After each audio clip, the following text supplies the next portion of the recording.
Good evening, everybody. Welcome to one and all. We have Mr. S.K. Reddy with us. He's the Chief Product Officer of AI and ML at Digitalist Group. He will be presenting how we can teach neural networks to understand and process images. Over to you, sir. Thanks. I'll try without the mic. And can you guys hear me in the back? Okay, then I think we don't need a mic. Ladies and gentlemen, thank you very much for coming. Really appreciate it. And sorry for starting late. There was a technical problem to start with. We've got to do something about that too, in addition to not just working on the image processing.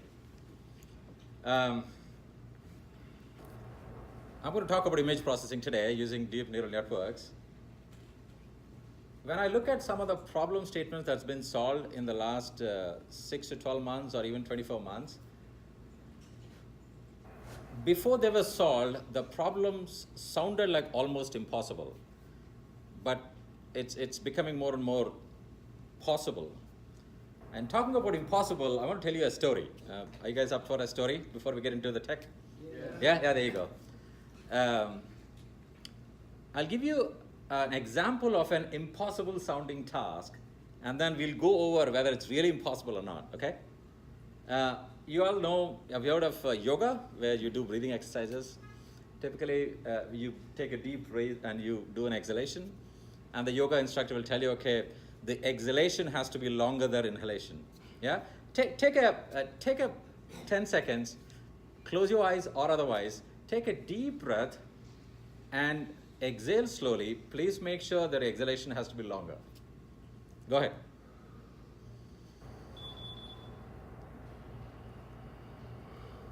Okay. How long was your exhalation? How many seconds was it for? 10, 20 seconds? Yeah? 15.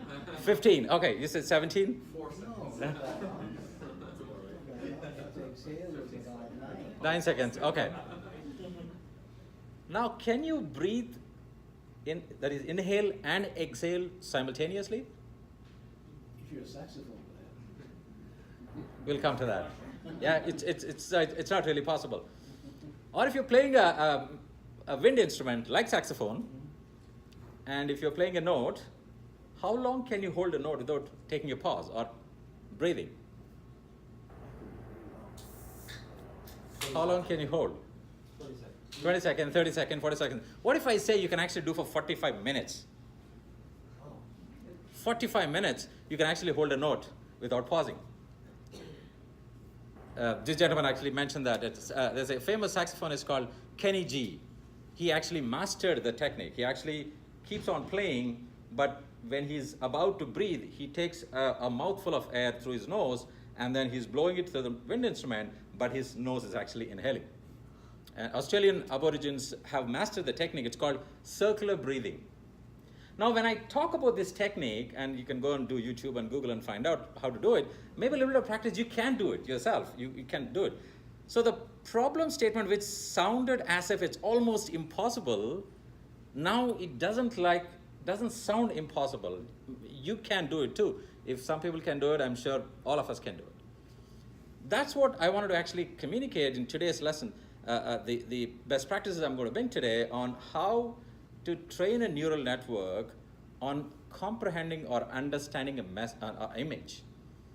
In my previous meetup, I think a month ago here, I was talking about how to do summarization and using text or question answering.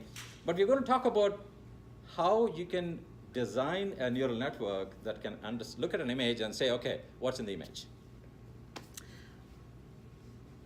The entire problem statement of image processing is right here. You have an image, you feed it into a neural network, in this case CNN, convolutional neural network. It's a little tongue twisting, so I'm going to call it CNN. And then whatever comes out of CNN, I'm actually making it a very, very simple way of explaining it. It's not really the tech way of explaining it, but I'm going to make it, if I have to explain it to a naive person, I'm going to say this. So I'm going to send an image in to a CNN. CNN understands the image, outputs some sort of a number or a bunch of numbers. I give those numbers to an RNN, recurrent neural network. It does some processing, it understands what's in it, and then eventually starts outputting text. That's the macro level architecture of the problem statement, the solution for the problem statement I want to talk today. But let's, here are some examples. These are real examples of scientists who have done image processing as recent as a year and a half or 2 years ago on if they feed this image, that's the text that comes out of the model. It's actually explaining what it can see. The accuracy rates are still not 100%. Sometimes the model does make a mistake. It doesn't explain completely. Sometimes it misses some important facts in the image. So I think there's more opportunity for all of us to do more research and bring it up, the accuracy. Otherwise, there's nothing more to learn. But accuracy still need to be worked on. But if you look into the solutions, what we already have, this seems to be amazing, what the model is doing. Well, on this second picture, sorry, I don't interrupt. It has 3 dogs and it says 2. You think it was spotted that quickly? That's where the accuracy comes in. We'll talk about that. Yeah, yeah. There are some otherwise accurate models. When they see a cat, the model predicted, oh, there's a horse grazing grass even though it's a cat actually running on the grass. Sometimes it makes spectacularly stupid mistakes, but many, many times it actually gets the answers correct. Before we get into the entire architecture, I want to talk about individual components of it. Now I'm going to talk about the RNN. Recurrent neural networks take a text input step by step, word by word, and it processes it. And at every step, when it takes a word in, it creates something called hidden state. It is, in simple terms, the summarization of what the model is understanding of all the inputs you have given till now. So at time step T0, T1, T2, T3, T4, at every step you're inputting one word by word, and at every step it updates its hidden state, which actually is the summarization, or it's the entire meaning of all the inputs you have given till now. So sequence-to-sequence models, sequence-to-sequence models have been invented, I think, even though theoretically invented a couple of decades ago maybe, but a lot of amount of research has been done, and sequence-to-sequence models are the most common models, RNN models used for text processing. If I have to explain it a little more, of course, no neural network model can be explained without mathematics. Yeah? I know I would love to see a day where I can do neural networks without mathematics, but I think it's still some time away. The probability of an output, given all the inputs, x1 to xt are all the inputs, and the y1 to yt prime are the consecutive outputs of the model, is dependent on the probability of a specific word at time zone t, dependent on the hidden vector and all the previous outputs. In other words, when you give a series of inputs, A, B, and C, and the last input being end of sentence, the model knows, okay, now it's my time to start doing the job. So it starts outputting whatever is the task it's supposed to do. Let's say you were trying to do a language translation or a summarization or any type of text processing. It starts giving the output. Now during training, when you're training the model to make sure that the accuracy rate is higher and higher, you input in the next stage the right answer, what should have been in the previous step. But during inference, because you don't know the right answer, you just input whatever has been output in the previous step. So at every time step during inference, it's getting the previous hidden state, which actually is a function of the hidden state at the end of, state sentence, plus the previous output is given input into the model to actually predict the next sentence or next word. So that's the sequence-to-sequence model. The reason I'm talking about this is so fundamental that in any type of neural network, especially if you have text involved, you will find some variation of sequence-to-sequence modeling. And it's one of the most fundamental building blocks people have figured out. Okay, something is going wrong with my Okay, that's a sequence-to-sequence model. There's another important concept that was invented some time ago. When you're doing a language processing, let's say you're doing a summarization or question answering, the model has to go back and once in a while check, hang on, as a human being, if I'm doing a summarization, I'm doing a question answering, I need to go back and read the input text constantly, multiple times. So the similar technique was invented in neural networks. It's called attention. In other words, when the model is trying to answer a question, in order to fine-tune the accuracy of the answer, the model goes back and checks the input text constantly.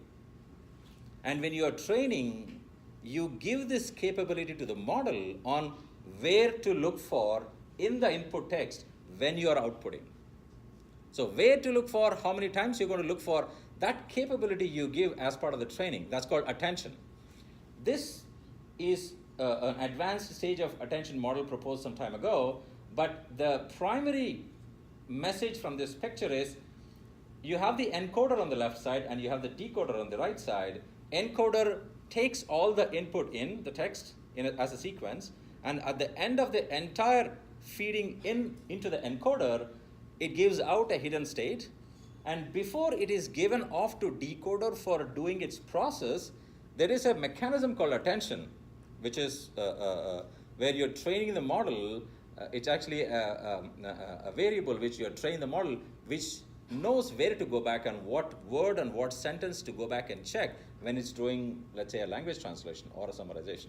So attention as a concept has been invented for a long time. So if you guys want to become a little more expert than what you are in NLP, in addition to sequence-to-sequence model, you got to also understand how attention works. And attention has been historically trained on the encoder. Of late, there is some research coming up where scientists are putting attention on the decoder aspect too, which actually further enhances the accuracy, but then I think it also increases the computation. So you got to do a balance what you want to. Another concept I want to introduce before we get into the real image processing CNNs, a concept called language model. Language model is, let's say you have a human being who doesn't know anything about a language, let's say English. You make him or her read up the entire Wikipedia. And of course, not me, because I'll take 10 times to read it, but let's say a language model, people like you who are very smart, it picks up the information in one go. At the end of all the training of Wikipedia, when you ask any question to the language model on the accuracy of a sentence, let's say the cat sat on the mat, and you give the sentence, the cat sat, it starts predicting what would be the most appropriate word that comes next to it. And once it's done the third word, it goes to the fourth word and the fifth word. So language model is a concept or a technique that you train a neural network which becomes expert in a corpus of text, lots and lots of text. There are models available, open source model available today, language models, which have been trained on entire Wikipedia, the so-called 3 million articles it has figured out. So when you ask a question, or when you give an incorrect sentence, the model will figure out that this is the incorrect sentence, and it will also predict what the right sentence should be. Of course, if for every word and every sentence, it gives a probability of being accurate, and then we got to figure out what the threshold limits are. But that's what a language model is. Now, this is another building block that we're going to be using in image translation. Okay, for those people, I think in my meetup request, I think I said beginners and intermediates capability people, I think, are welcome. This is not for obviously the advanced. So CNN, you have an image. Image is a collection of images. It has lots and lots of pixels, and each pixel has a pixel intensity number. In CNN, convolutional neural network, you transform an image from the original shape by doing lots of mathematical computations on it, and you transform it through multiple steps or multiple layers. So let's say you have at the layer 1, when you're inputting the image in, you have an image which is, let's say, a 32 by 32 pixel, and the 3 is the depth, which is typically the channels or the RGB colors. To transform from the first layer, the input layer, to the first CNN layer, you have a filter that goes on top. In this case, a 3 by 3 filter, a 5 by 5 filter, which slides on top of the image step by step. How deep the step will be is called a stride. It go maybe stride of 1, that is every pixel, it goes to the next pixel, and all the 5 by 5 pixels, when it covers, it takes those numbers, multiplies, and gives one output. So that's called a neuron for that a feature map from input layer to the first layer, and it goes on for the complete image. At the end of the whole image, if you imagine the filter sliding on the image consistently, it's doing lots and lots of mathematics and outputting numbers. And at the end of it, you get a 28 by 28 feature map. Each of the cell will be some sort of a neuron which reflects a 5 by 5 size pixel on the original image or the previous layer. And this, of course, process continues all the time. And the filter is also of the same depth as the input layer, or which the previous layer, and hence the numbers, it multiplies all the depth numbers too, and at the end of it, when the convolution is done, the depth of a feature map is always 1. And let's say if you have 10 filters, 20 filters on the same layer, then you have, let's say, if you have 10 filters, you actually have 28 by 28 by 1 feature map. You have 10 such feature maps that come out. That's called convolving on an image, where you are trying to do, trying to process the image pixels into the next layer. That's on a broad scale how CNN works. In addition to the convolutional layer, there are a bunch of other layers too. You have an activation layer, because you need to once in a while make a nonlinear transposition of the numbers. So you actually have a ReLUs, rectified linear unit. There are other type of activations, but the most common activation layers being used in CNNs are ReLUs. And then after that, there is also a layer called pooling layer. Many of the experimental images are 224 by 224 of that size. But in real day images, when you take an image, it could be as small as 1,000 by 1,000 or even 5,000 by 5,000 size images. If you keep on processing these massive images, the numbers of computations, the computation numbers are really, really high. Even for a 224 by 224 by 3 image, for a fully developed model, there are around 150 million parameters that's being computed for every image, and there'll be the same number of images when you do a back propagation. So it's a huge, computationally very expensive. So a pooling layer tries to bring down the dimension of an image without losing the effective message in the previous layer. So if you have a 28 by 28 by 1 or 28 by 28 by 10 size layer, when you do a max pooling, it actually reduces the size. Now, there are a variety of techniques of reducing the dimensions. It's the pooling. You use a max pooling or average pooling. There are various techniques, but I won't go into those techniques today. Okay, now a little bit of a history about some of the most famous CNN models which were used for image processing. In 2012 was the first, the year when the first popular intelligent enough model was invented. It's called ResNet. It was after the inventor by name Alex and a few other people. ResNet is a combination of lots and lots of layers, the convolution layers, pooling layers, and they also use something called normalization layer. That's the only time people use normalization layer, but this is 2012. After that, people did not use normalization layer because they did not see much of impact on the accuracy of the model, except you're getting the benefit of computational savings. So this is the only model they've used normalization. So you have convolutional layer, pooling layer, activation layer, and the normalization layer. And let me explain the numbers that's going inside, even though the picture actually explains. So the input is 227 by 227 by 3. And the first convolution layer, they used a 11 by 11 filter, and they used 96 filters. And at the end, under the stride 4 and pad 0. And when you go to the output of that will be a 27 by 27 dimension feature map. And because you're using 96 filters, the thickness of the next layer will be 96 units. So 27 by 27 by 96 is the next and normalization, the concept they used at that time, normalization, is the numbers that's coming in are really, really unbounded. They can go, depending upon the initialization of your weights, it can run into negative millionth or positive millionth number. It becomes really unbounded numbers. They use normalization to bring the numbers to certain acceptable range, but later on that was discarded.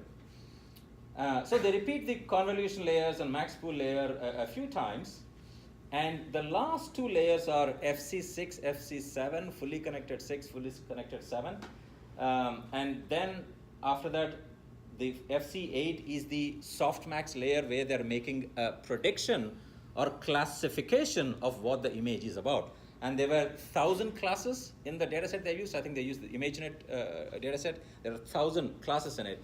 And the last layer makes the prediction, softmax prediction. The FC7 term, you may want to keep that in mind, that the model became so popular, FC7 being one layer before the final classification layer, and everyone starts using FC7, even though the number 7 is no more significant because the new models have come with lots and lots of layers. But some people use FC7 is actually a layer just before the softmax layer, or the layer which does the final classification. So FC7 is one layer before that. That's AlexNet. I'll tell you why this was so popular, AlexNet.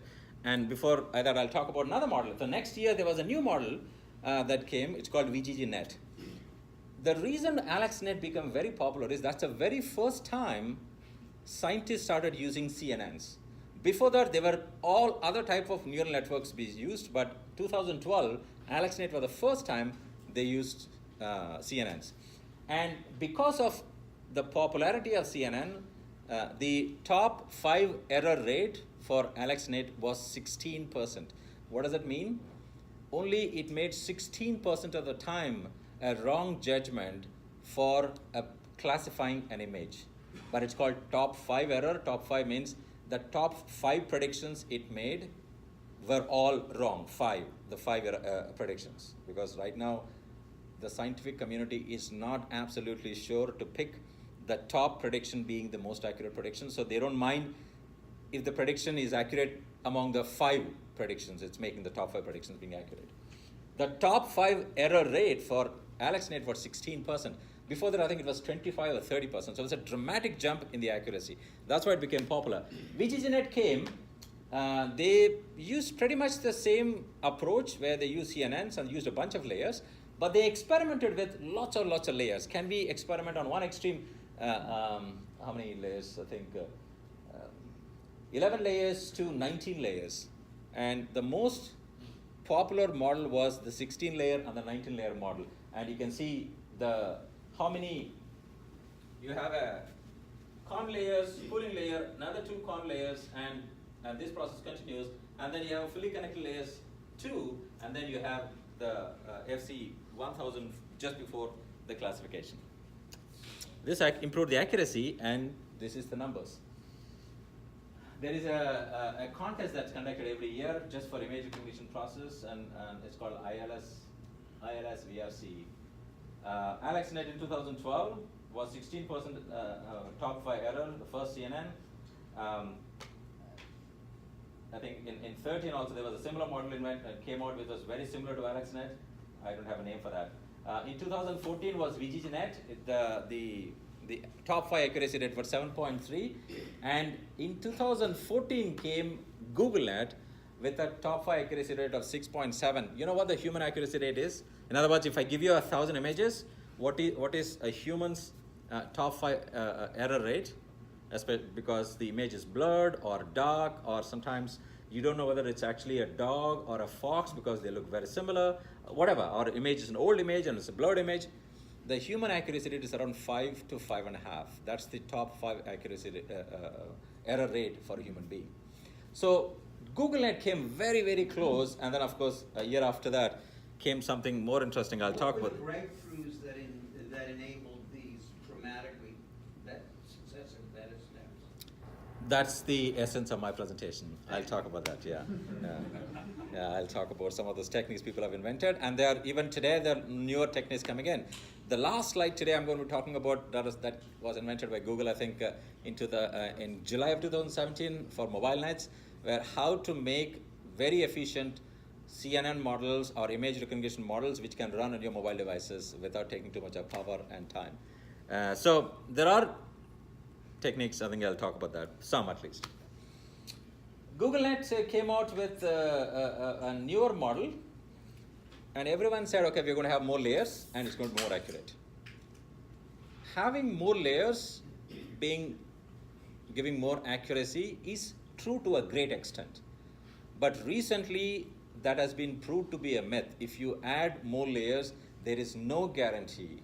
Actually, when I talk about the next model, I'll show what they have done and what they figured out in terms of more number of layers. But anyway, compared to Jeanette, which is around 20 layers or 19 layers, GoogleNet, even though they have only 22 layers of a module called inception module, I'll talk about that in a minute, but if you count all the layers within an inception module and extrapolate those numbers, this Google Net model was around 100, close to 100 layers.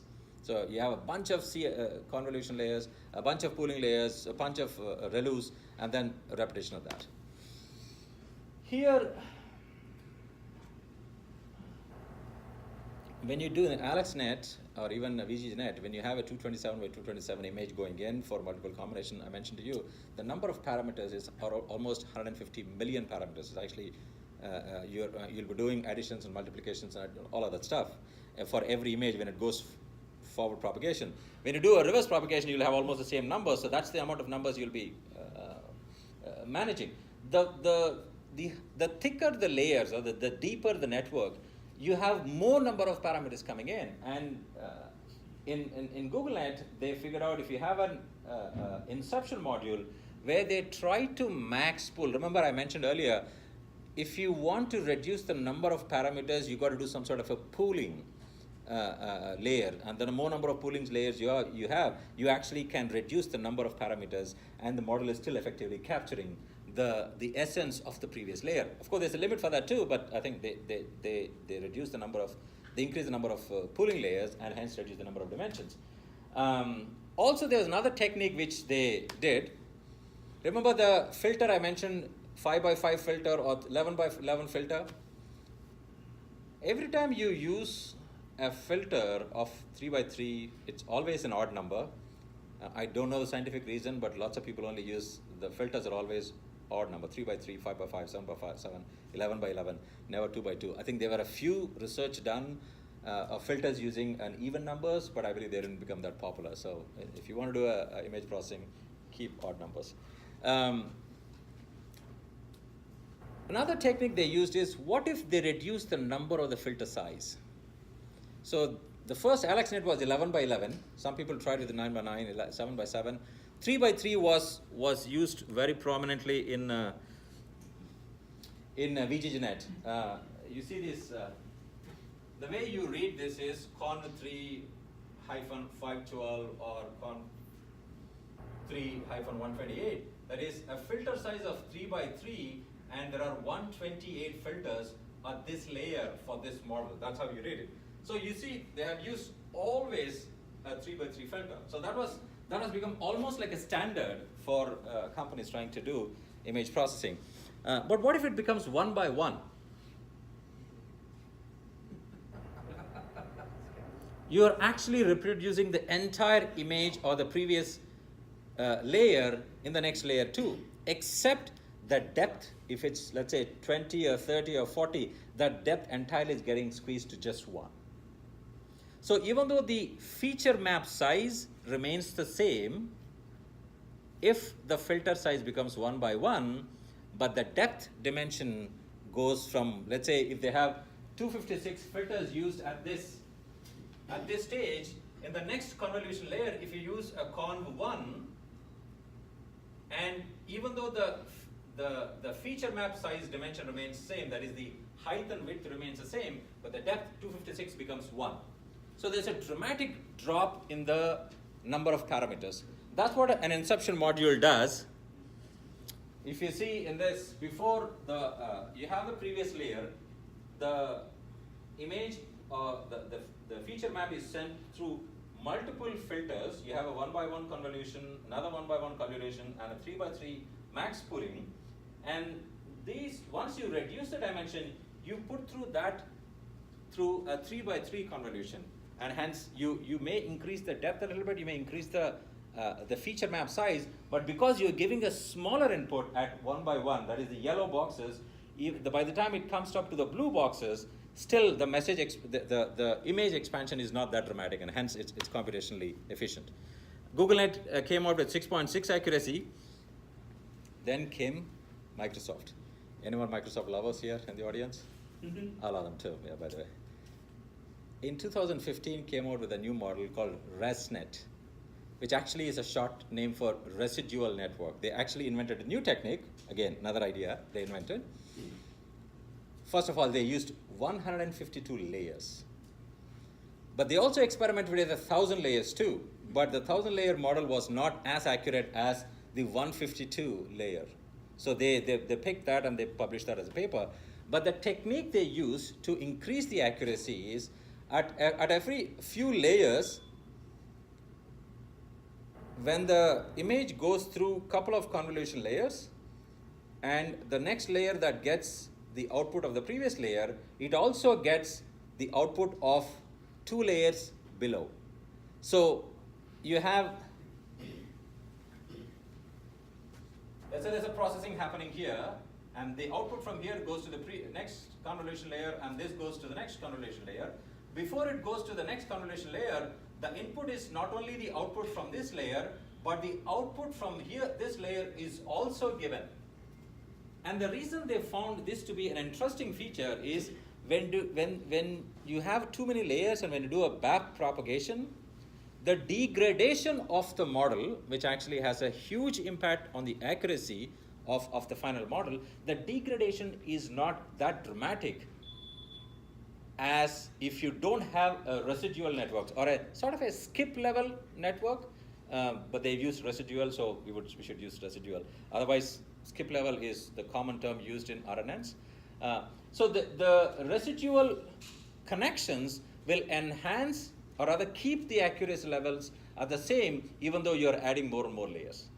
So residual concept of networking was introduced and in ResNet, and they became the most popular paper, and they became their top 5 error rate was 3.5.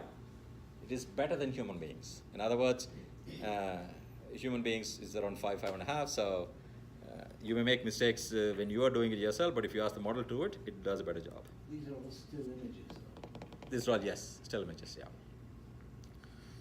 I actually had a slide today on how to do video too, but I was not sure, even though I am very excited to talk, how much excitement you guys have, so that's why I took the slide off. Okay, now, this is the simplest view of how to train a neural network model, in other words, combine a CNN and an RNN to read an image and output text. I'm actually going to talk about at least 4 or 5 papers from 2012 to 2015. There's a dramatic amount of improvement in the accuracy and the performance of the models. I'm going to talk about that. But I'm going to spend more time on this model because this is one of the simplest models, which was on the next slide too. I will take more time to explain this model because it's easier to explain and it's more like a building block. And after that, I'll talk about what were the fine tunings done at the later models on image processing. So on a big picture explanation, you have an image, you put the image through the CNN network I just now explained. So you have ResNet, you have GoogleNet, you have Jeanette, you have AlexNet, you have at least 4 models available. If you want to do any type of image processing, let's say you want to do a facial recognition, or you want to process a video, or you want to have a toy experiment where you can have your remote controlled car with a camera on it, and then it can actually take pictures and send a message back to your server, and then it can do processing. Whatever type of image processing you want to do, you can take the pre-trained models available. Cafe actually has a lot of models, image trained models, predominantly on ImageNet. ImageNet is a collection of around 200,000 images. Many models are trained on that. You can actually take the pre-trained models and fine-tune it for your purposes. How can you take a pre-trained model which have been trained to recognize cats and dogs, and how can I use it to do my facial recognition of human beings? That's another entire different study. We can talk about that too. But for now, let's say you take a pre-trained model, get the data set you have, and then train the model with these additional data sets. Now, because you're taking a pre-trained model, let's say you take a Jeanette, which is, let's say 26, 20, 19, 20 layers, or you take GoogleNet, which is actually 100 layers, but 22 inception module layers. All the layers except the last FC fully connected layer, remember I talked about? Except that layer, all other layers freeze that layers, because the model has already figured out how to identify an edge or a line or a curve or a color or maybe body parts like an eye, an eyebrow, or a finger or a hand. So the model at the bottom layers has figured out how to identify the fundamental building blocks of an image. So if you want to invent a model to figure out your ear, the initial layers would know to figure out where are the edges, where are the lines, where are the curves. Then a few layers above, it mixes those lines and curves to figure out maybe there is a bent surface. And a few other layers, it actually figures out the colors and the shades. So for you not to lose that body of knowledge, freeze those layers and train the model on the new images, and it starts becoming intelligent on the images you want to train. Many times, let's say if you're in a healthcare industry or a transportation industry or a retail, when you want to do your own image processing model, because as a retail company, you have different sets of images you want to compile, or if you're a transportation company, you have a different set, or a healthcare company, you have a different set of images. You want to use those images to train, and at the end of it, it gives a hidden state. And after that, give that hidden state to an RNN, it starts predicting word by word, and then to increase the accuracy, you can actually input the previous predictions of the model, and then it starts predicting, keep on predicting. And you input the hidden state of CNN only once. So let me explain that in a paper published, I think in 2012 or 13. Take a second to look at the image first.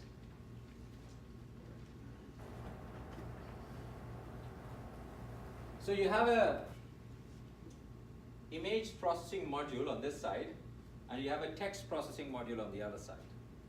And that's RNN is being used for that. By the way,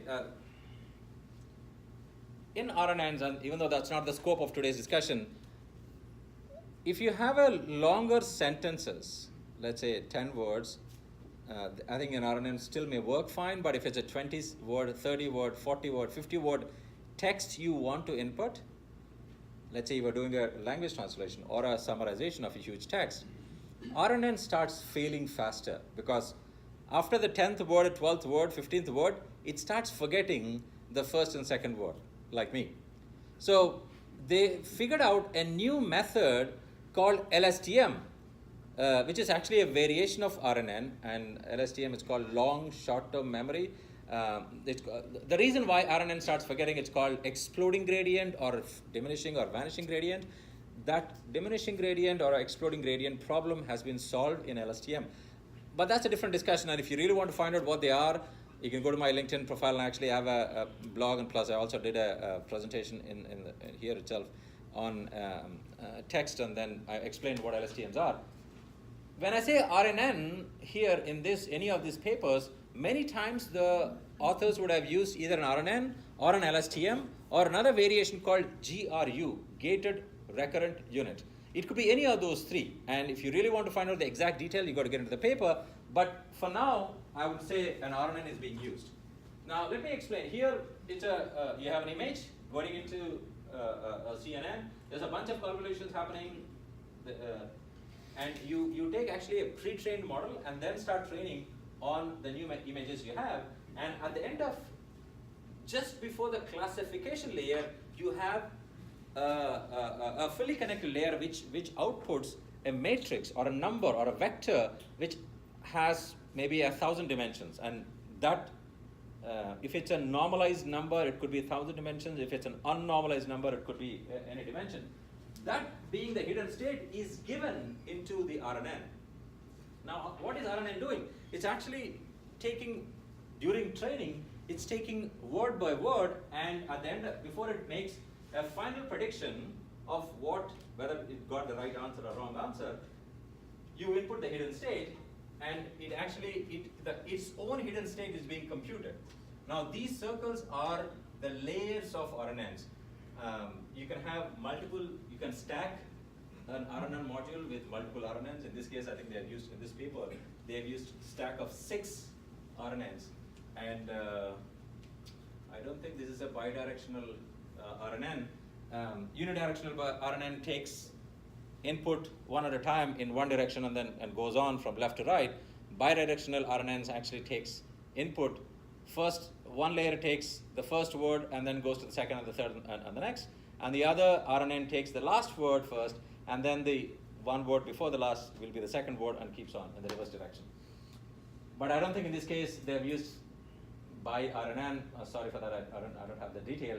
But the RNN is actually processing. At the end of it, what they have done in this specific example, one of the oldest paper, is when they got the hidden states. I'm actually looking at you because you're asking for techniques about what were they fine-tuning. In this model, what they have done is they have 2 hidden states coming in, and they made sure that the hidden states of the CNN and the RNN are of the same dimensions. They actually did a concatenation of those hidden states. The multiplication, the inner product of these hidden states would have given a better result, but then the hidden state multiplication of, let's say, 4096 by 4096, it's actually a huge number. Concatenation will be just juxtaposition of the number, which is not computationally expensive. And they got decent results. I think it was published in 2012 or 13. This was one of the best papers. It was published at the time. So in other words, in a simple image processing techniques, if you want to develop a model, pick a pre-trained model, identify the number of layers you want to have it in your image processing CNN network, and you can throw in any number of poolings or any number of ReLUs in that activation layers. There are some techniques which is published recently where they have not used any ReLUs, any max pooling. I take it back, no max pooling, but they have ReLUs. But for now, if you want to experiment, put in a few ReLUs, put in a few max pool layers, and then you do processing and don't go more than 5 or 10 layers, and then you actually have a fully connected layer which typically of the dimension 4096, and try to bring it down to 1,000. If the number of classes is 1,000, then you can do it for 1,000, the fully connected layer. And when you have the hidden state of the CNN output, the image processing CNN output, and also RNN, concatenate that, put it through a softmax, you will start finding, you can actually start training the model based on the supervised data you already have. And then the same thing can be used when you're doing inference. I'll talk about a few other techniques that actually went through after. This is the most famous paper. I think it made quite a revolution. I think it's 2014, written by a gentleman called Andrei Karpathy. There are two people in the whole of machine learning world I highly admire. There are of course lots of smart people, but I know of these two people. One is called Richard Socher. The other guy is Andrei Karpathy. Richard Socher is a sort of a god for NLP guys. If you're doing text processing, you should look him up. I was telling the other day, I'm not a young guy anymore, and my life's first selfie was with him. I was so excited to see him in a conference. I never took a selfie myself. I was like, can I take a selfie with you? So Richard Socher is an NLP guy, and Andrei Karpathy is an image processing guy. Both are Stanford outputs, I think done PhDs 5-6 years ago. Andrei Karpathy works right now in Tesla as the head of AI and ML. I never met him, by the way, so I'm looking to meet him. This is a paper he's written at that time along with his guide, Professor Feifei Li. I don't know, that's another famous personality. She joined Google recently, kickstarting a big storm of if all the professors join companies, who's going to produce the new bright engineers in image processing. But that's a different topic, and maybe over a drink we can talk about it. In this model, what they've done is, before this paper came out, when the image is processing and trying to predict a word, it was predicting from a fixed set of vocab. So if you have 40,000, typically 50,000 to 80,000 words as a vocabulary you have given to the model, the RNN model, as part of training, when it's inferring, when it's actually processing as part of the testing, it is only looking for words in those 50,000 or 80,000 words. Many times that satisfies the need of an average thing, and whenever the model does not find the right word, it puts an unk there. But in this model, if you actually have to develop a model to describe an image, then you actually have to not only identify what are the various items. You can't say there is a table and a cat. You would actually say cat on the table. So the words on the table, you can figure out only if you know there is a table and something is sitting on top of the table, and that is actually a cat, can all happen if you can understand the entire image. So this was the first model they figured out.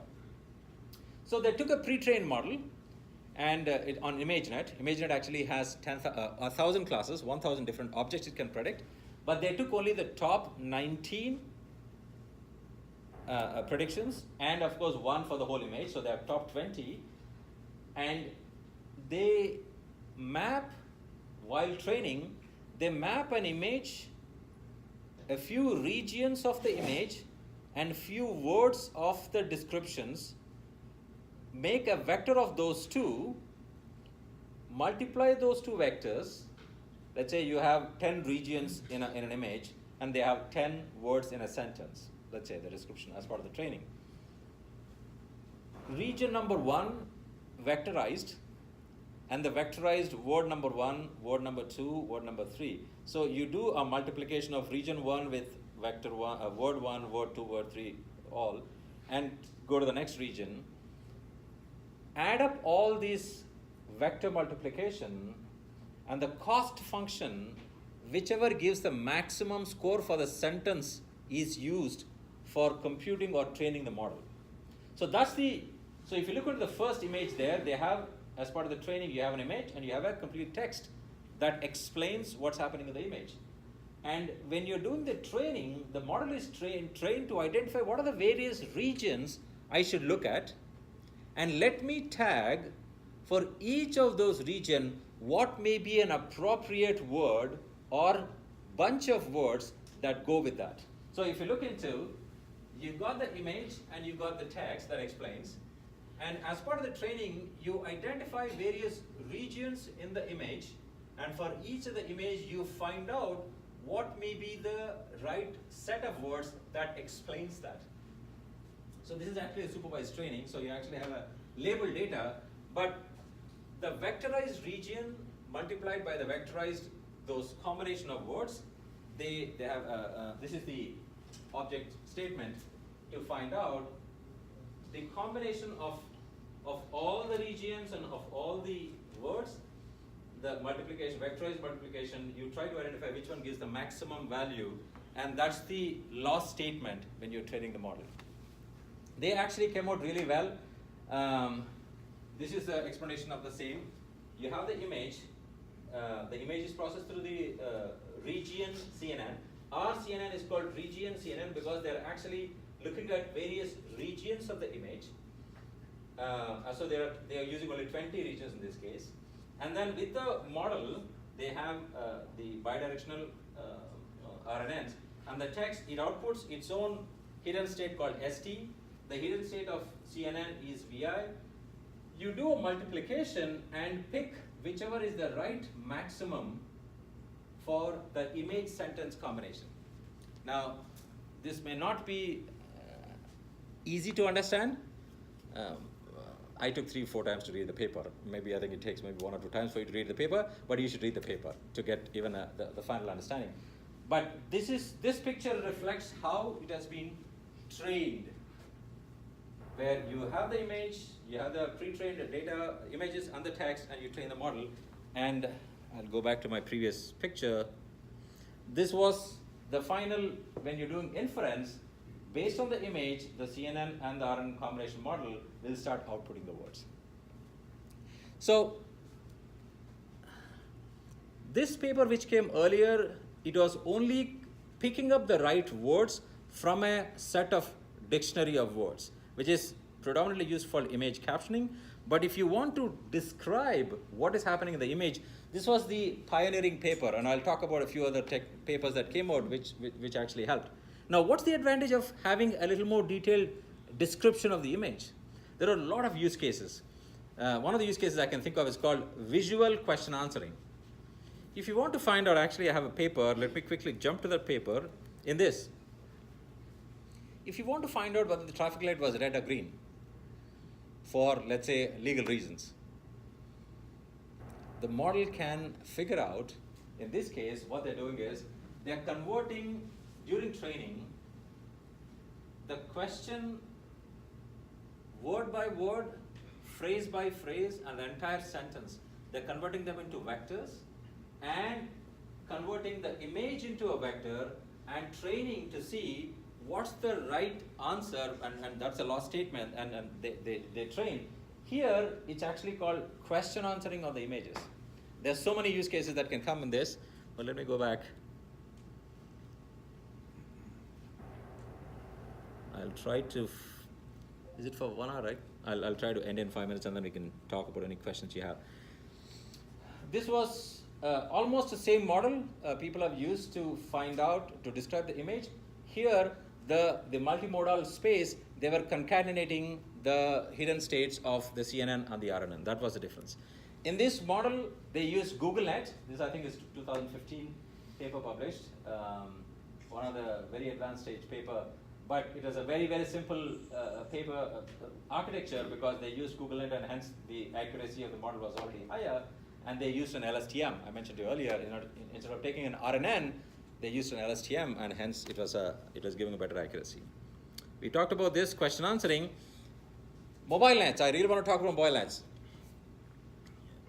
Having an image processing running on your server or on the cloud, yeah, it's good. It really is good. It gives good accuracy.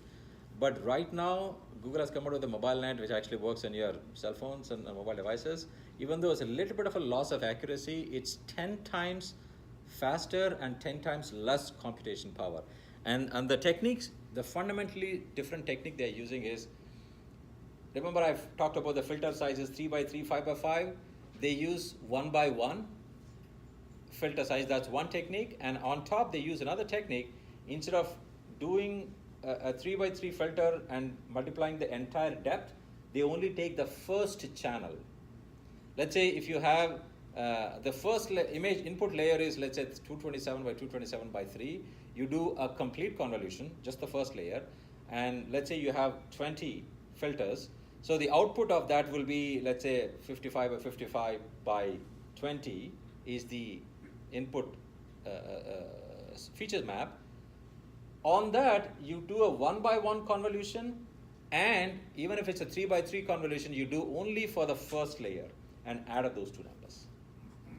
computationally it's 10 times cheaper, but the accuracy is a little bit lesser than what it is. And if I can explain that in the model. So they have a 3x3s and 1x1. The word they use, I forgot the term. It's a point-wise and depth-wise, I think it's called. These are the two terms they use for convolutions. Point-wise convolution is nothing else but 1x1, and 3x3 filters is your full convolution with the depth. That's about mobile nets. And just to capture overall on what's happening in the industry, look at on the left side, the bar chart talks about the accuracy rates, the top one accuracy they pictured of from ResNet to the recent module called Inception 4. All of these slides are available. It's all picked up from papers, so I've given the references to the papers there. And here, if you look into the accuracy versus the size of computation, VGG 16, VGG 19 is really computationally very, very expensive. And of course, their top one accuracy is still not bad. It's around 70%, 70-75%. But the best one is, I think, the Inception 4 accuracy rate is very, very high, and also I think the amount of computation is not too much. Okay, I have the best slide.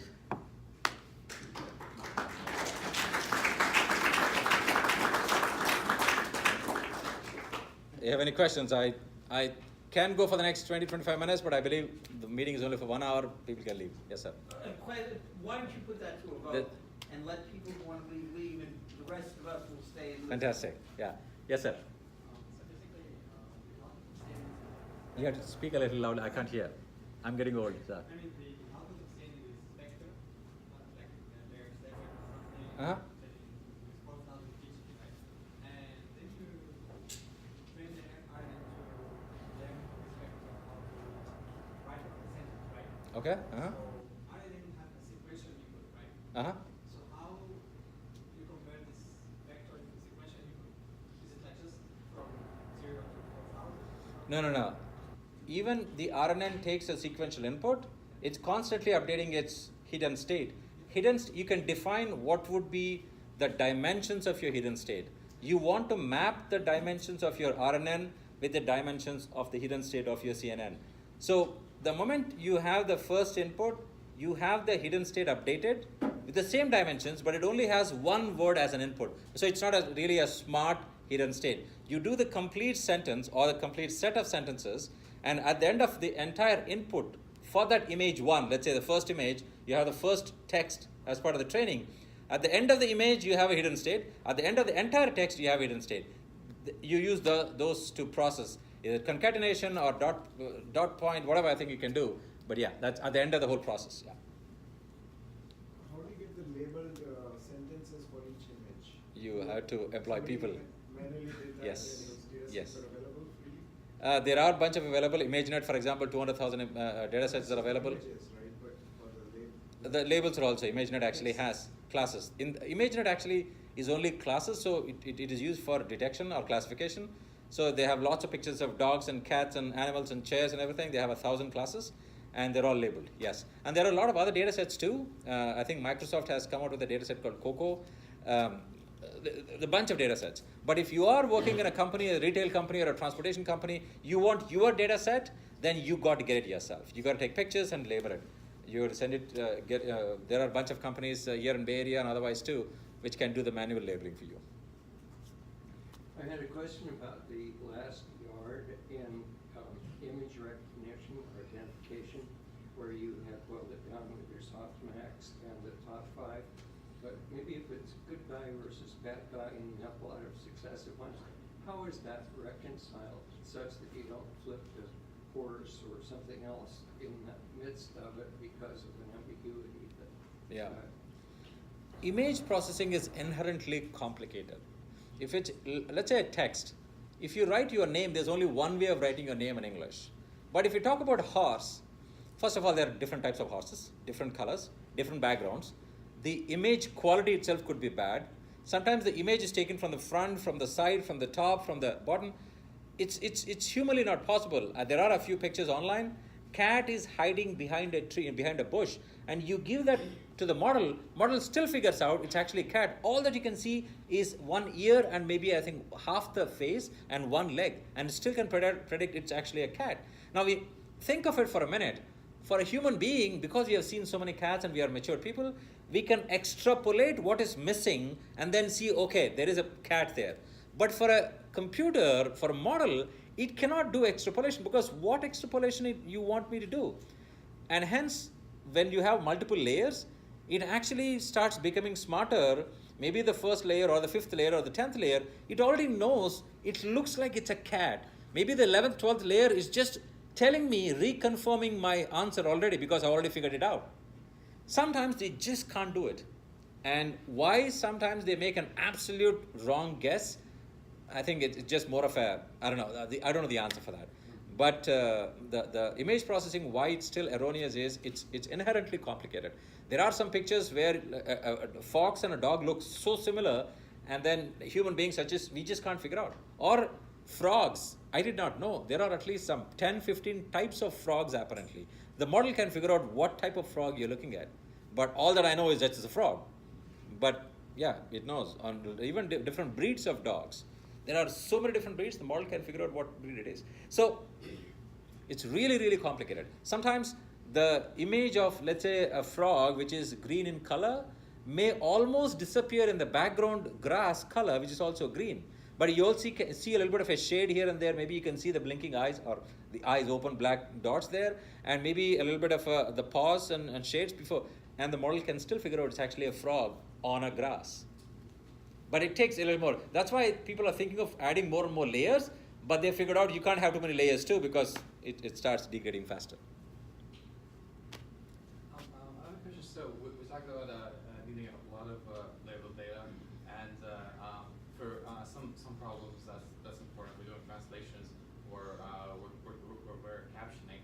But then if we were talking about a different set of problems where, say, I care about building a smart home automation system, and my main sensors are cameras, and I still need to understand not only that there's a human, but also what is going on, interactions between the human and the objects, in order for me to make the predictions of what device to activate. Then how does that problem affect the models that we use and the labeled data that I will only answer in terms of the image processing there. In that use case, what you mentioned, if the images you're going to find are the common images like a car and a dog and a human being walking, typically that's what you may see in front of your house, and you're having an automation system to predict who's coming in. Many of the pre-trained existing models have already figured that out. They can already know whether it's a dog or a man. Except, let's say, if you want you and your family members coming in, you want to tell the model, you know what, when my family member comes in, open the door, don't open for the door for anyone else. So you just have 4 or 5 or 10 pictures. You can use that and train the model, number one. You made also another assumption at the start of the question. It said you need to have a lot of data. You actually don't need a lot of data. Number one, because you have pre-trained models available, which can figure out maybe a grass or a horse or a cat and those sort of things. But if you use it for a retail situation, or let's say if you want to take images of what your customers are putting in your basket, and then maybe on the fly send them a discount coupon for a product which may be complementary to what they have bought just now, in that situation you need to do a special training. But let's say you want to train on trains, or no, not even trains. Let's say you are in a manufacturing concern. You want to predict a maintenance problem upcoming without you even going for a manual inspection. Let's say there is a fine crack. You can take an image of, let's say, 100 images, maybe 1,000 images of various types of cracks. You can do a data augmentation of those 1,000 images into 10,000 images. Because take an image of, well, let's say, one crack. If you move the entire image by 1 pixel, just 1 pixel, for a regular human being, you don't see any difference. But for the model, it's entirely different picture. So you can do jittering, you can do color swapping, you can do flipping, horizontally, vertically, you can crop the image. Let's say you have a human being. You can have another image can be just a human being, the head and the legs. Maybe just some portion of it. So you can start cropping the images and make it multiple. So typically, in the experimental situations, you can make 10 times, 10x. For whatever data set you have, you can make 10x. So overall, you should be having maybe 10,000 to 100,000 data set, but that is augmented data, so you can actually have 10x lesser, the real data. I guess maybe I wasn't super clear, but thank you for the answer. And the home automation system, what's really important is understanding activity. So, if someone, if you just enter your bedroom, I might want to activate the lights, but if you're lying down, that interaction with the bed, that is important to capture. And my question is, I think we would need to go beyond just convolutional neural networks. We're not just trying to categorize what's in the image, but also the interactions and the relationships between the objects and the image. Sure. And then would you say that moving to the models that we described is actually the way to go, even though we don't have necessarily an English description of what is going on. Yeah. But the data set would be the prediction of what should happen. Over time we observe what humans are doing. They're turning on these lights, these other lights. It seems like we need to. What the model can do is, based on the training you are given, it can identify, it can understand an image and identify or classify it in some way. Let me give an example. I met a company the other day in Berkeley by young, I think 6-7 people, a PhD scholar plus a bunch of startup engineers. They are developing a model for Alzheimer's patients. I don't know too much about Alzheimer's, but apparently because of the muscle weakness, an Alzheimer patient needs to be constantly monitored by a nurse or a medical professional. Because they don't have enough muscle power, let's say even they're sitting on a chair or lying down on a bed, even if the motion or movement is slow, a trained professional can find out whether the patient actually fell onto the chair or sat on the chair, apparently. I don't know again. So they've trained a model. See, if someone falls down, let's say if I fall down or if I drop my phone, model can easily find out because the rate of movement of the image is so high, and then say, okay, something bad is happening, could be falling. But in the Alzheimer's case, not only the movement is so slow, maybe you can even look at the facial expressions or maybe the trembling of the hands or the fingers. I don't know. They've trained a model which actually is constantly watching, so there's no human trained professional. Depending upon the classification of the image, if the model figures out, you know what, you actually fell down even though it looks like you sat down, it sends an alert. What you do with the image once the classification happened is more of a pure software engineering. You just have to write the model that goes with it. But the model will tell you, okay, you told me to tell you, I'm telling you this is actually a fall, not sitting down. So now you figure out what to do. If I understood your question correctly, I think that's, you can do a lot of other things on top. But pretty much whether the question answering or interpretation of image, I think is what you can do using CNNs at this point of time. That's a good question. You mentioned just now that if you change the 1 pixel in the image, you get a different classification. So if I show this model a compressed and a normal picture, will it come up with different classifications? What I said was, when you're training a model, because you need to have enough data, and it has to be different data. If you give the same image 100 times, the model really becomes very intelligent, but it only knows about that image. It can't. But to give different images, what may look the same image for you and me, what I said is move the image by 1 pixel, and then it's a new image for the model. Because at pixel 0, 0, it was expecting a different pixel intensity. Now it sees a different pixel intensity, and hence it's a new image for it. That is used for training. After the training, the model is intelligent enough to classify. So let's say you've trained a model to classify whether this image is a dog or not a dog. That's it. If that's the simplest classification you've given, and all that you have was 100 dogs of 100 images, 100 images of dogs. To make it 1,000 or 10,000, you actually do color jittering and flipping on x-axis, y-axis, warping. You can do lots of other things, including compression. All of those things you can do. And each of them becomes a different image. And now the model understands different types of dogs, even though it's almost the same dog, but it's just different. And it classifies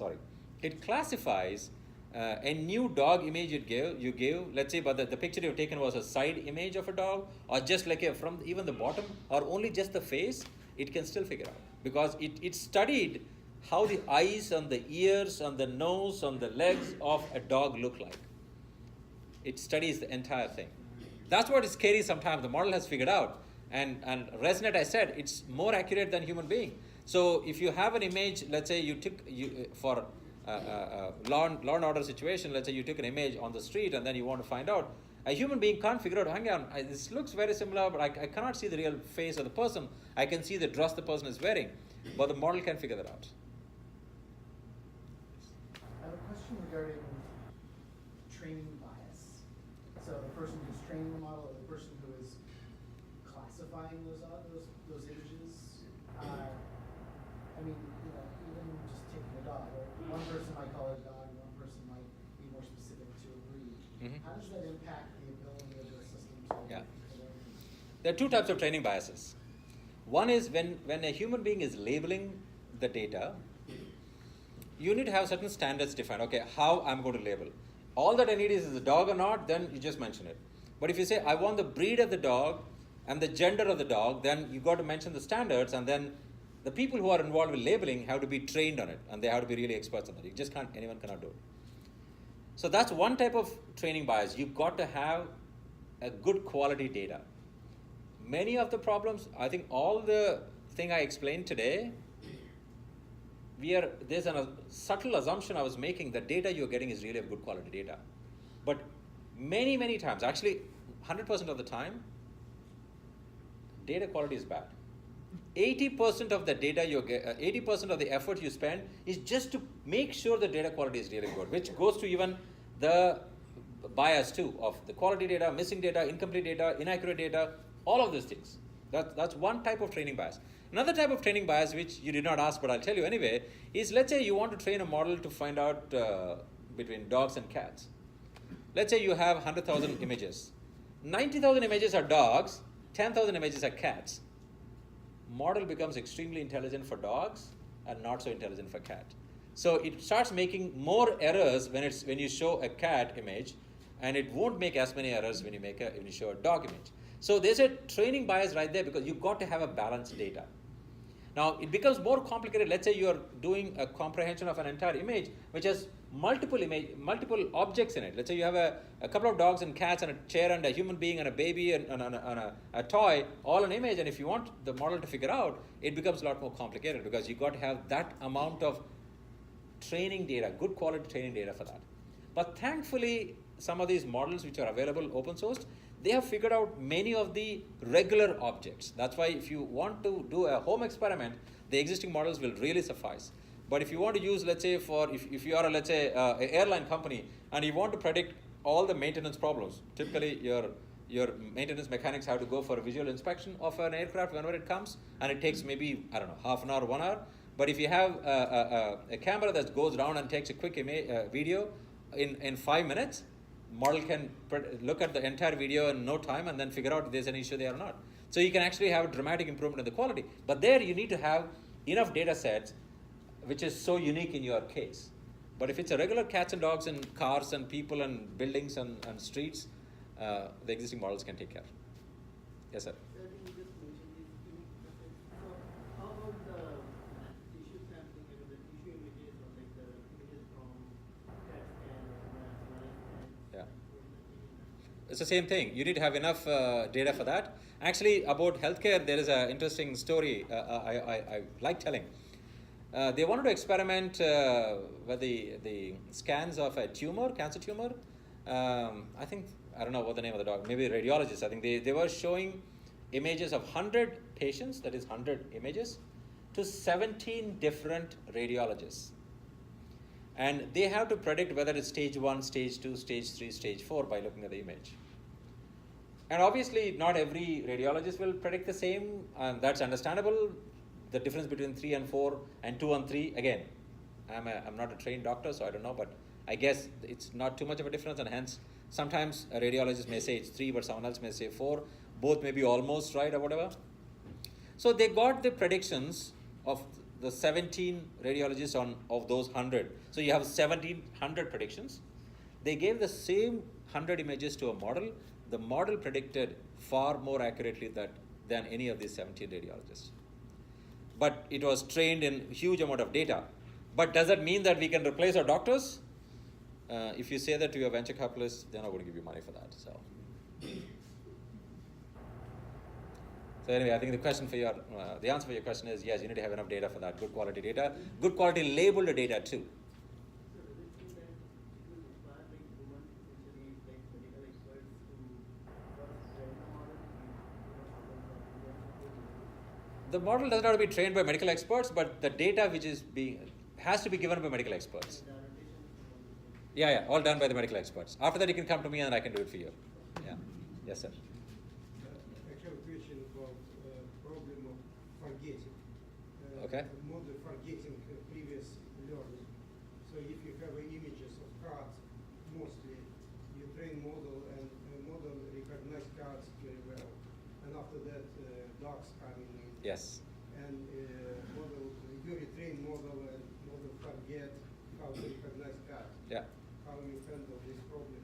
Stratifying the data. That's actually a huge problem.